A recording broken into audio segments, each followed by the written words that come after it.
Hello there, welcome to our channel Tutorial Guru. Again, hope you are doing fine. I'm back with another tutorial video, and today I'll be showing you how to delete your Facebook profile picture. And now without further ado, let's dive right into the video.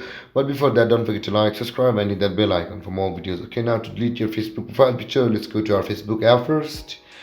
And after that, after opening your Facebook app, you can see your profile picture at the top right corner of the screen. Tap over there, and after opening your profile, you can see your profile picture over here on the circle on the middle of your screen. Tap on your profile picture and tap on view profile picture, and then you will find the three dotted icon on the top right corner of your screen. You can see the three dotted icon. Tap over there, and if you want to delete your profile picture, you can see the delete photo option available over here, which is the third one.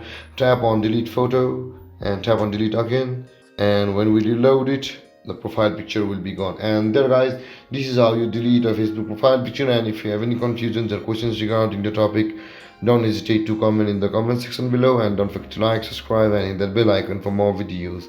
Thank you for watching guys. Peace.